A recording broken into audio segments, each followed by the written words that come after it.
লাখ লাখ জনতা আজকে বরবাদের কথা কিন্তু বলতেছে, সব কিছু মিলে পারফেক্ট, ভাষায় প্রকাশ করার মতো না। আমি কৃতজ্ঞ সবার কাছে।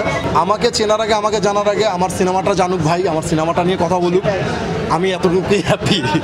দেখ, এটা তো দুজন বলছে, আমরা স্ক্রিপ্টটা নিয়ে অনেকবার বসা হয়েছে।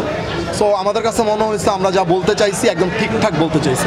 এক দুজন তো বলবে, সেটা আপনি বললেন দুজন মাত্র, আর হাজার হাজার লাখ লাখ জনতা আজকে বরবাদের কথা কিন্তু বলতেছে, সব কিছু মিলে পারফেক্ট। অনুভূতি তো অসম্ভব ভালো, অসম্ভব ভালো। এটা আসলে ভাষায় প্রকাশ করার মতো না। আমি কৃতজ্ঞ সবার কাছে। এইরকম ভালোবাসা পাবো আসলে বুঝতে পারি না, সবার কাছে কৃতজ্ঞ।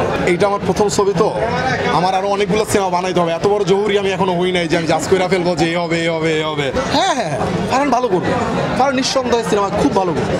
না, আপনি তো বলতে পারেন না যে আগ্রহ করছে কি করছে না, এটা ওর কাছ থেকে আপনি ভালো জানতে পারবেন। আমাদের মেগা স্টার, আপনি দেখেন আরিয়ান মির্জা ক্যারেক্টারটা, আপনি একবার যদি সিনেমাটা দেখে থাকেন, আপনি জিজ্ঞাসা করে দেখেন সবাইকে যারা দেখছে, এই আরিয়ান মির্জা আসলে আমার কাছে মনে হয়েছে অন্য কারো দ্বারা সম্ভব না, ট্রাস্ট মি সম্ভব না।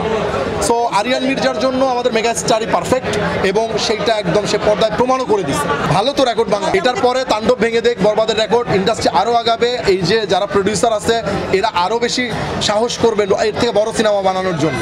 এইটা ওনারাই করতে পারে চাইলে। হ্যাঁ, ভাইয়ার সাথে আমার অনেকবার কথা হয়েছে, অনেকবার কথা হয়েছে।